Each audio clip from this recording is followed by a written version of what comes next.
أعوذ بالله من الشيطان الرجيم. بسم الله الرحمن الرحيم.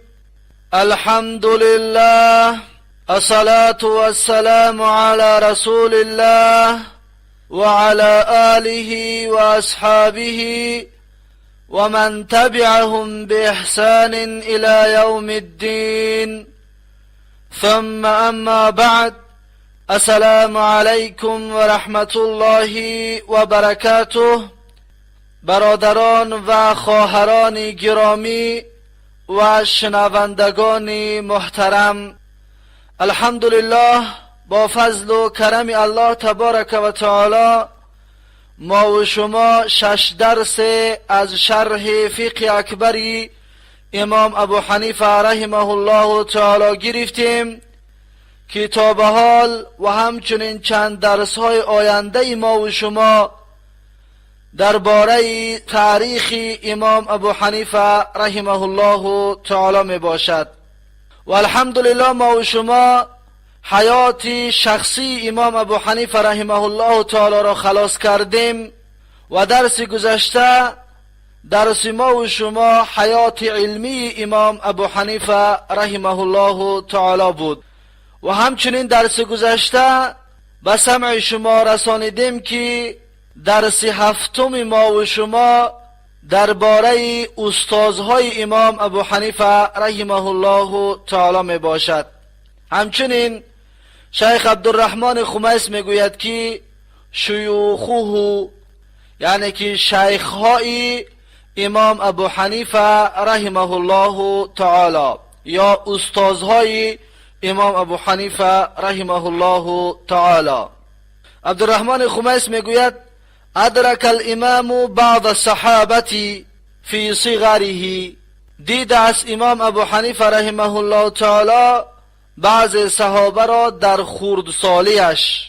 در زیر میآورد میگوید که انس ابن مالک و مثل انس ابن مالک رضی الله عنه را میگویند دیدگی است، چنانه که در کتاب تاریخ بغداد جلد 13 صفحه 324 میآورد. و همچنین میگوید وقد ادعا بعض کتاب المناقب انه رأى عدة من الصحابه و سمع منهم. و همچنین ادعا کردگی است بعضی از کتاب‌هایی که فضائل امام ابو حنیفه را بیان کردگی است، میگویند که امام ابو حنیفه رحمه الله تعالی چند از صحابه را دیدگی هست و از اونها میگوید علم گرفتگی هست.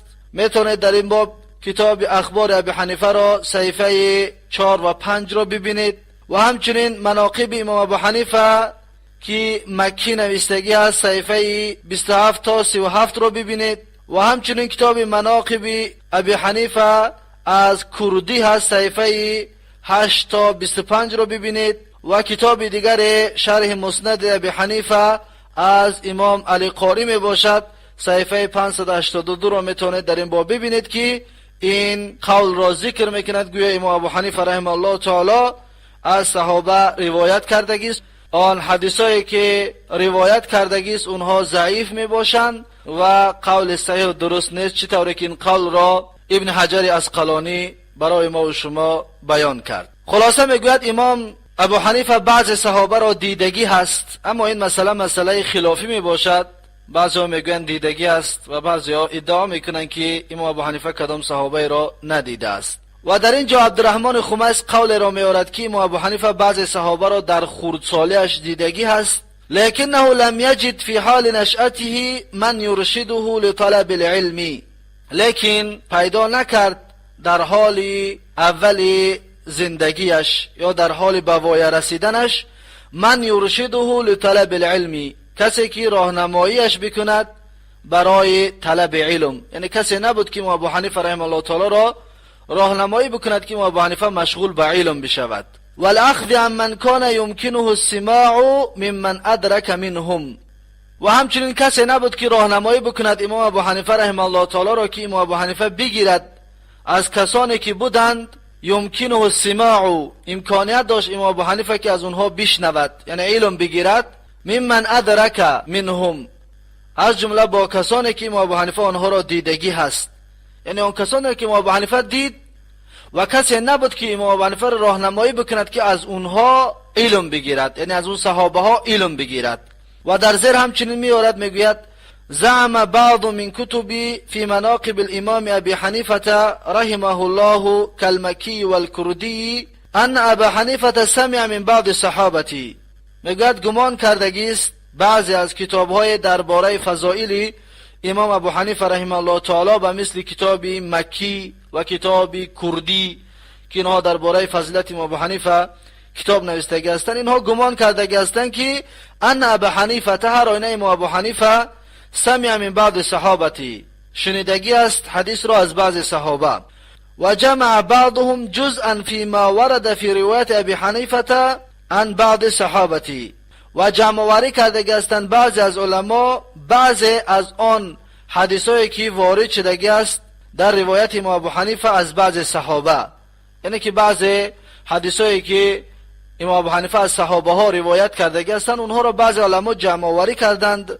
لیکن ذکر ابن حجر ان اسنادها لا يخلو من ضعف كما في عقود الجمان، لیکن ذکر کردگی است و یادداشت کردگی است ابن حجر اسقلانی که در سند آن حدیثایی که امام ابو حنیفه از صحابه روایت کردگی است خالی نیست از ضعف، یعنی که اون حدیثا ضعیف می باشند. در کتاب عقود الجمان صفحه 50 ابن حجر اسقلانی میگوید آن حدیثایی که امام ابو حنیفه از صحابه روایت کردگی است اونها ضعیف می باشند. در دوام عبارت شیخ عبدالرحمن خمیس میگوید فاشتغل بالبيع والشراء الى ان قيض الله تعالى له الامام شعبي فنبهه وحثه على الاشتغال بالعلم فاخذ من مشايخ وقته ما امتاز به من العلوم. پس میگوید مشغول شد امام ابو حنیفه با خرید و فروش الى ان قيض الله تعالى تا آن زمانی که الله سبحانه و تعالی مهیا گردانید برای امام ابو حنیفه رحمه الله تعالی امام شعبی را.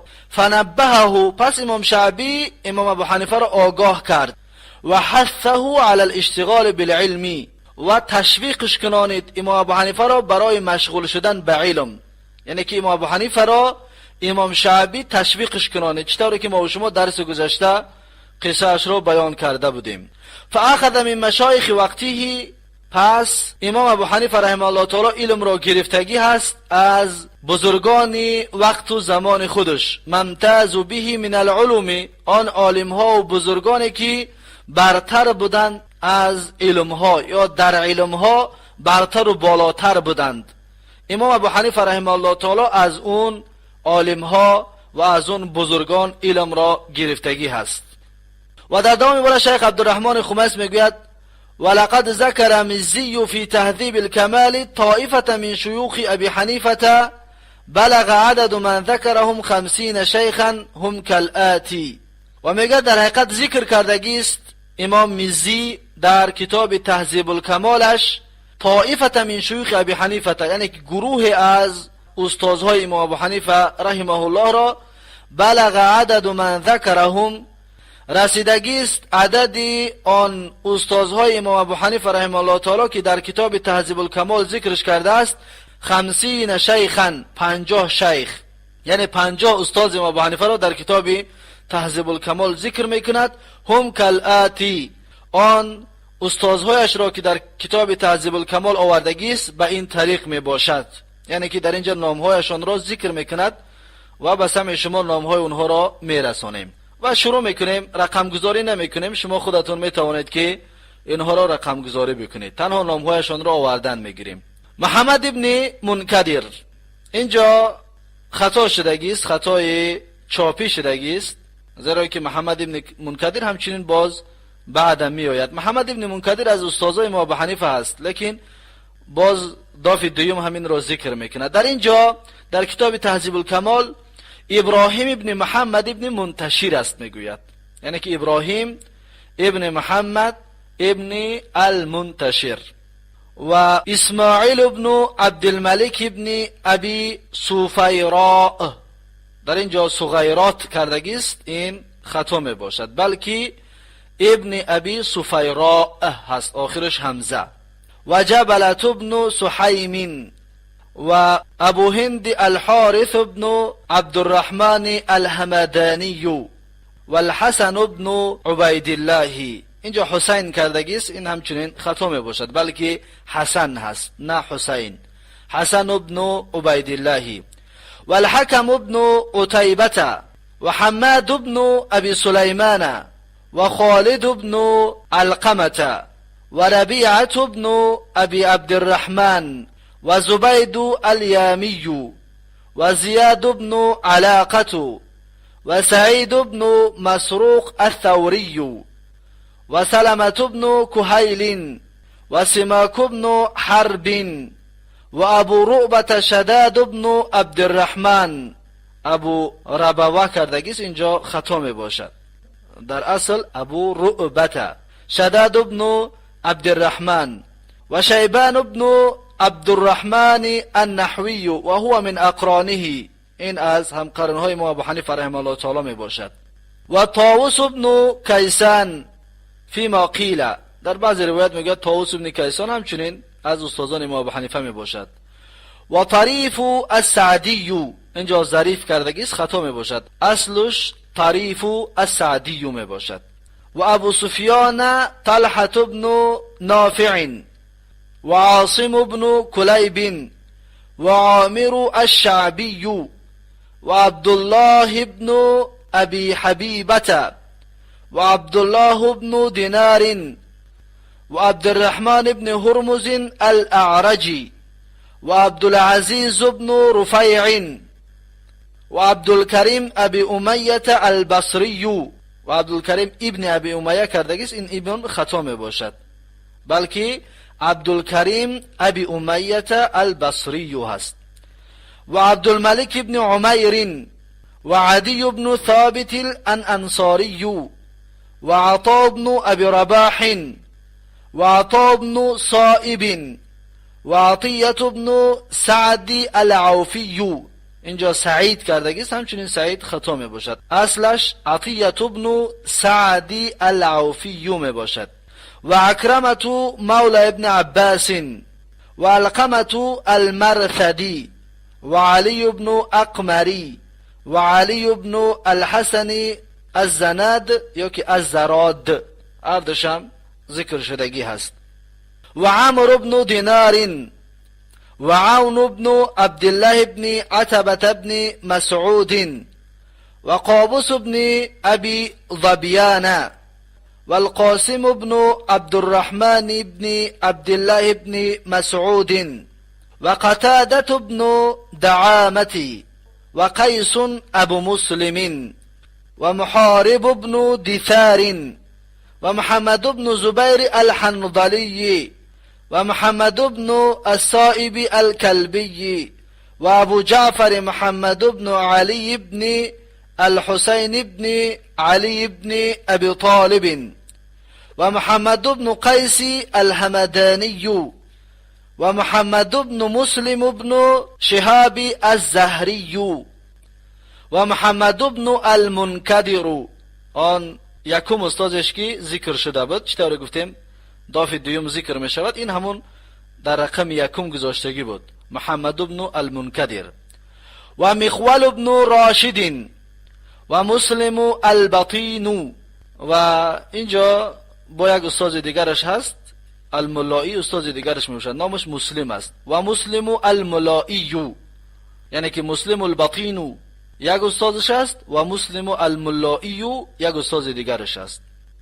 و معن بن عبد الرحمن و مقسم و منصور بن المعتمر و موسى بن ابي عائشه و ناصح بن عبدالله المحلمی. اینجا المحلی کردگیست، خطا می باشد، اصلش المحلمی هست. و نافع مولى بن عمر و هشام بن عروة و ابو غسان الحيثمي بن حبيب الصراف والوليد بن سريع المخزومي و يحيى بن سعيد الأنصاري و يحيى بن عبد الله الكندي و يحيى بن عبد الله الجابر و يزيد بن صهيب الفقير و يزيد بن عبد الرحمن الكوفي و یونس ابن عبدالله ابن ابی فروه. تا اینجا یک استادش می باشد و در اینجا میتونید خود شما واو رو و رو همراه بکنید. و ابو اسحاق السبیعی، یعنی اینجا دو استادش است، یکمش یونس ابن عبدالله ابن ابی فروه و دویمش ابو اسحاق السبیعی. و ابو بکر ابن عبدالله ابن ابی جهم و ابو حباب الکلبی. اینجا ابو جناب کردگیست، خطا می باشد، اصلش ابو حبابی الکلبی هست. و ابو حسین الاسدی و ابو زبیر المکی و ابو سواری و یقال ابو اسود سلمی. ابو سوار یا بعضی میگن که ابو اسود سلمی، هر دوش یک آدم است. و ابو عون الثقفی و ابو فروة الجهنی و ابو معبد مولى ابن عباس و ابو یعفور العبدی. پس اینها می باشد استادان امام ابو حنیفه رحمه الله تعالی. و در ادامه باره شیخ عبدالرحمن خمس میگوید فهؤلاء طائفه من شیوخ ابی حنیفه. پس اینها گروه از استادان امام ابو حنیفه رحمه الله تعالی می باشد، اینهایی که ناماشون ذکر کردیم. ولم استقصی جمیعهم. عبدالرحمن خمس میگوید من ذکر نکردم همه استادهایش را، همه استادهاش میگه بیان نکردم. ولو شرعت فی ذلك لطال بنا البحث. و اگر که میگوید همه اون را ذکر بکنم، همه اون را بیان بکنم، لطال بنا البحث، البته این تحقیقات ما یا این درسای ما بسیار طولانی بد می شود، بسیار زیادی بد می شود. چطوری که ما و شما در اول بیان کردیم که در این کتاب تاریخ امام ابو حنیفه را مختصرا بیان میکنیم. هر کسی که میخواد مفصل با شرح و با نازکیش بداند پس میتوند به کتابای مخصوصی تاریخ امام ابو حنیفه رجوع بکند. و همچنین شیخ میگوید ما اگر که همه استاداش را با نازکیاش بیان بکنیم پس این طولانی بد می شود. ثم اینی اقتصر على ترجمه مجموعه من اشهر شیوخه الذين اخذ عنهم و هم کما یأتی. عبدالرحمن خمس میگه پس من هر آینه کوتاهک بیان میکنم ترجمه گروه از مشهورترین استادان را که امام ابو حنیفه رحمه الله تعالی از اونها علم گرفتگی هست. و هم کما یأتی، و اون استادها به این طریق می باشد چطوری که در زیر عبدالرحمن خمس بیانش میکند. میگوید التعریف باشهر شیوخه، شناسایی با مشهورترین استادهای امام ابو حنیفه رحمه الله تعالی. یکم، یعنی که یکم استادش حماد ابن ابی سلیمان، حماد ابن ابی سلیمان هست. هو حماد ابن ابی سلیمان مسلم الاشعری مولاهم ابو اسماعیل الکوفی الفقیه، یعنی که مولاهم غلام آزاد شده ابو اسماعیل کوفی فقیه می باشد.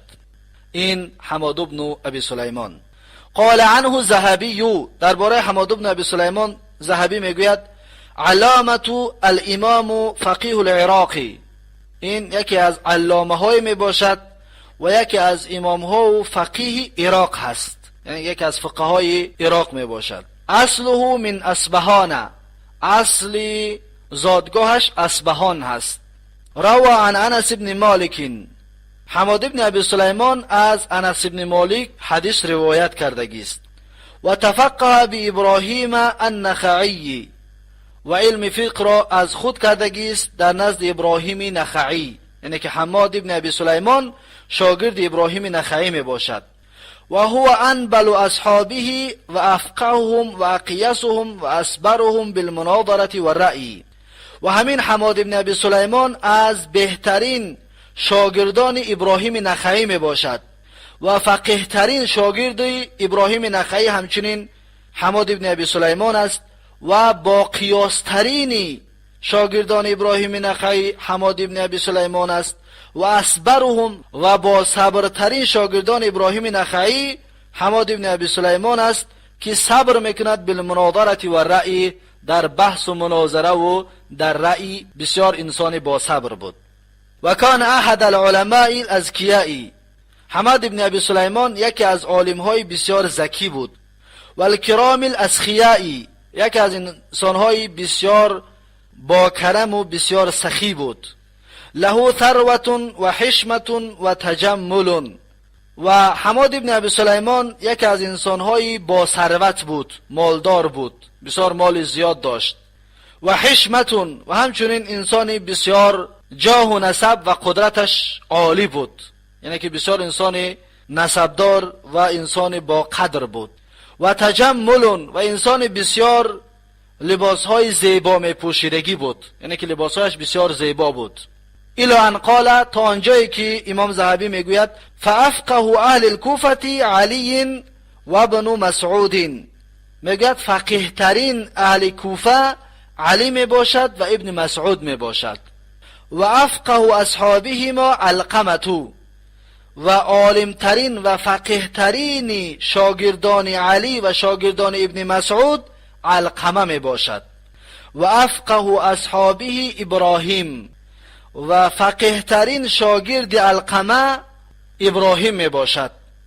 و افقه اصحاب ابراهیم حمادون، و فقیه ترین و عالم ترین شاگرد ابراهیم حماد می باشد، یعنی که ابراهیم نخعی را فقیه ترین و عالم ترین شاگردش حماد ابن ابی سلیمان می باشد.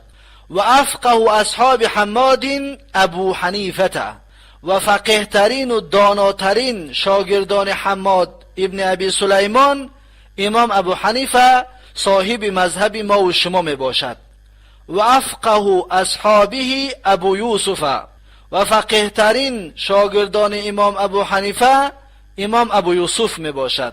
و انتشر اصحاب ابو یوسف فی الافاق، و پهن شدگی شاگردان امام ابو یوسف در روی دنیا، یعنی که در آفاق پهن شدگی هست شاگردان امام ابو یوسف رحمه الله تعالی. و افقه محمد، و فقیه ترین شاگردان امام ابو یوسف امام محمد می باشد. و افقه اصحاب محمدین، و فقیه ترین شاگردان امام محمد ابو عبدالله الشافعی می باشد رحمهم الله تعالی. الله تبارک و تعالی همشان را رحمت و مغفرت بکند. پس این هست تاریخ حماد ابن ابی سلیمان که بزرگترین و عالمترین شاگردان ابراهیم نخعی می باشد و همچنین از استادان امام ابو حنیفه رحمه الله تعالی هست.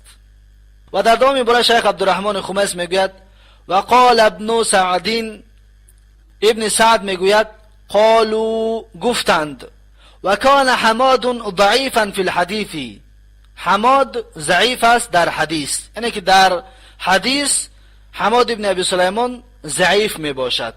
فاختلط فی آخر امره، زیرا اینکه آمیخته کردگی است در آخر امرش، در آخر عمرش یا در آخر کارش اختلاط کردگی هست در پیران سالیش. و کان مرجعا، و از مرجعه ها بود، از مرجعه الفقها. و کان کثیر الحدیث، ابن سعد میگوید که بسیار سخنگو بود. این است سخن ابن سعد درباره حماد ابن ابی سلیمان. و قال عنه نسائی، و درباره حماد ابن ابی سلیمان امام نسائی میگوید ثقة الا انه مرجع، میگوید حماد ابن ابی سلیمان ثقه هست، انسان باوری هست، لیکن مرجعه بود، از جمله مرجعه الفقها بود. و قال ابن حبان، و ابن حبان درباره حماد ابن ابی سلیمان میگوید و کان مرجعا، میگوید مرجعه بود. و کان لا یقول بخلق القرآن، میگوید که حماد ابن ابی سلیمان نمیگفت که قرآن مخلوق است، یعنی قرآن را حماد ابن سلیمان مخلوق نمیدانست.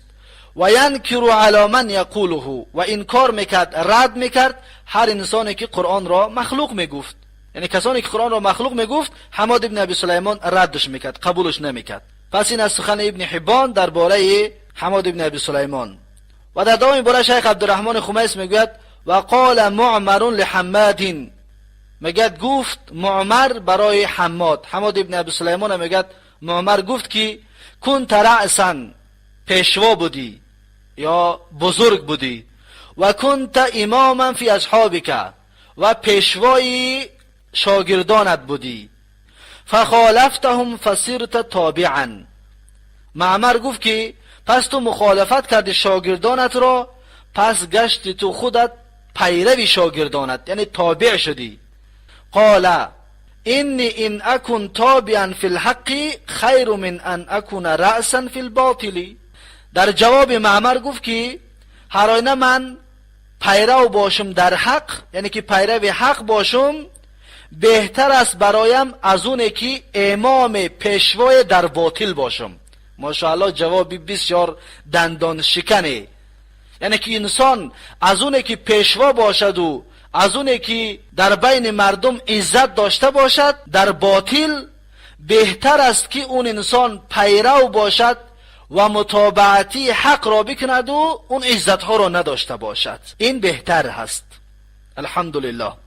در دوام بالا شیخ عبدالرحمن خمیس میگوید قال ذهبی علی اثره، امام ذهبی بر اثر معمر چنین میگوید، یعنی که قول معمر را امام ذهبی شرح میدهد، میگوید که یشیر معمر الى انه کان مرجعا ارجاء الفقهاء.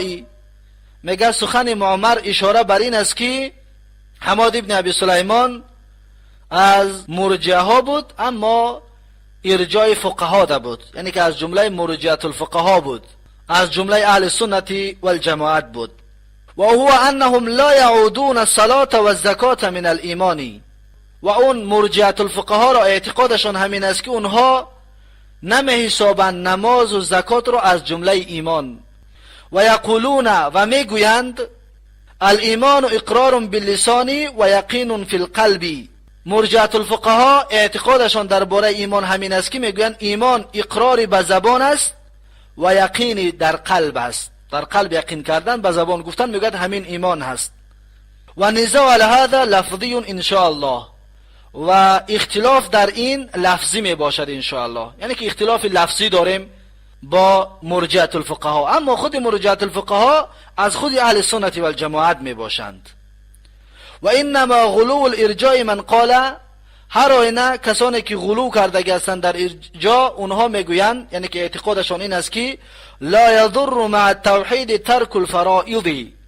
میگویند که ضرر ندارد با توحید ترک فرضها، یعنی انسان هرچند فرضها را ترکم بکند، میگوید که در توحید اون انسان هیچ ضرری ندارد. این را مرجعه میگویند. مرجعه به تنها که آمد، اینها مرجعه غلو است، مرجعه که زیاده روی کرده هستند، مرجعه خبیث است. اما از جمله مرجعه الفقها، اینها از جمله اهل سنت و الجماعت می باشند. و اختلاف بین اهل سنت و الجماعت و بین مرجعه الفقها اختلاف بزرگ نمی باشد، اختلاف لفظی هست. از این حساب است که مرجعه الفقها از اهل سنت و الجماعت است. و در آخر امام ذهبی میگوید که نسأل الله العافیت، از الله سبحانه و تعالی عافیت را طلب میکنیم که ما را حفظ بکند از مرجعه بودن. و در دوام بالا شیخ عبدالرحمن خمیس میگوید که قال خلیفه ابن خیاط، خلیفه ابن خیاط میگوید که مات حماد سنة 20 و 100، یعنی که حماد سال وفاتش 120 هجری می باشد. این هست مختصر تاریخ حماد ابن ابی سلیمان. و دویم استادش زید بن علی بن الحسین بن علی بن ابی طالب الهاشمی هست، العلوی المدنی. این می باشد دویم استازی امام ابو حنیفه رحمه الله تعالی، یعنی که از نبیره های امام علی رضی الله عنه استاز امام ابو حنیفه رحمه الله تعالی می باشد. قال عنه ذهبی، درباره زید ابن علی امام ذهبی چنین میگوید که کان ذا علم و جلالت و صلاح. میگوید زید ابن علی یکی از انسانهای اهل علم بود و جلالت و یکی از انسانهای والا مقام بود و صلاح و یکی از انسانهای خیرخواه بود. حفا و خرج فاستشهد، یعنی که میگوید زید ابن علی خطا کرد، بر ضد خلافت هشام ابن عبدالملک برآمد، فاستشهد، پس به شهادت رسید، یعنی که در این خروجش اون را قتل کردند. خرج متعولا و قتل شهیدا. امام ذهبی میگوید زید ابن علی با تعویل بر ضد هشام ابن عبدالملک برآمد و قتل شهیدن و شهید کشته شد، یعنی که شهید حسابیده می شود زید ابن علی.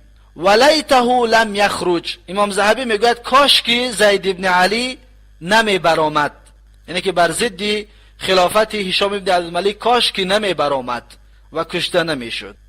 این است سخن امام ذهبی درباره دوم استاد امام ابو حنیفه زید ابن علی و یکی از نبیره های امام علی رضی الله عنه. و در ادامه برای شیخ عبدالرحمن خمیس میگوید و قال عیسی ابن یونس، عیسی ابن یونس میگوید جاءت الرافضه زیدن، رافضه ها میگوید پیش زید آمد، زید پسر علی پسر حسین پسر علی ابن ابی طالب، یعنی که پیش نبیره امام علی رضی الله عنه آمدن رافضی ها گفتن فقالو، پس رافضی ها گفتن تبرأ من ابی بکر و عمر حتی ننصرک، گفتن بیزاری بجوی از ابوبکر و عمر رضی الله عنهما تا اینکه ما تو را یاردمت بکنیم. این هست آداب و اخلاقی روافض و اعتقاد این رافضی های پلید.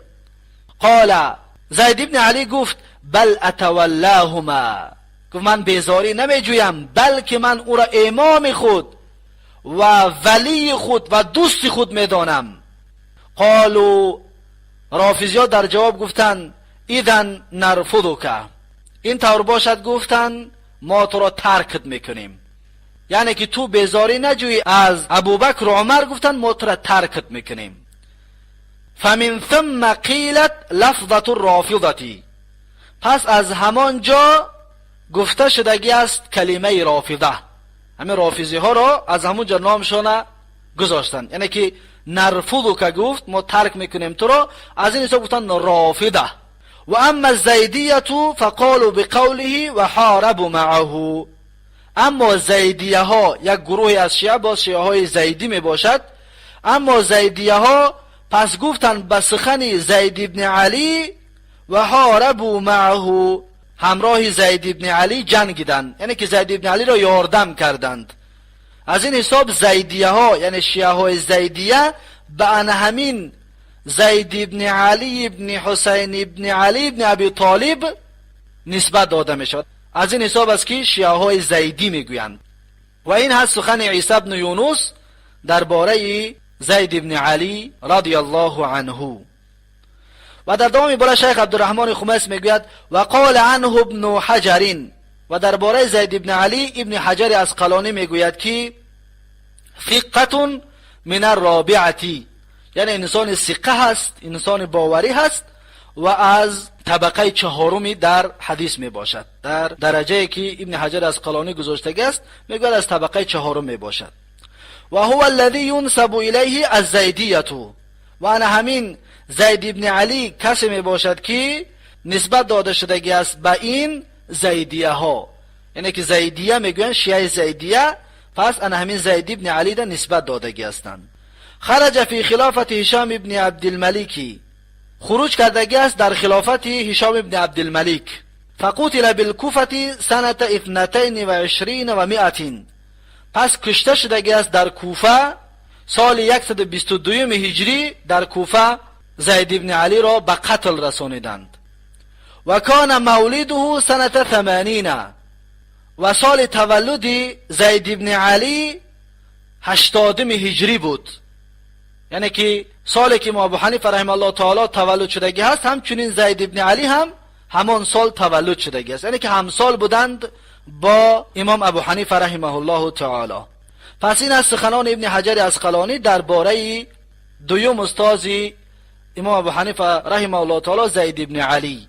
و در عموم این هست تاریخ زید ابن علی رضی الله عنه، یعنی که تاریخ مختصرش این می باشد. و در اینجا درس امروزه را به پایان می رسانیم و باقی مانده استادهایشان را انشاءالله رب العالمین مختصرا درس آینده به سمع شما برادران و دوستان خواهیم رسانید. و یک شما برادران و دوستان را به الله تبارک و تعالی می سپاریم، هر جایی که باشید سربلند باشید و درس آینده درس 8 انشاءالله تبارک و تعالی باقی مانده استادهای امام ابو حنیفه رحمه الله تعالی را خواهیم رسانید. و جزاکم الله خیرا و بارک الله فیکم و تا درس آینده در حفظ و امان الله تبارک و تعالی باشید و السلام علیکم و رحمت الله و برکاته.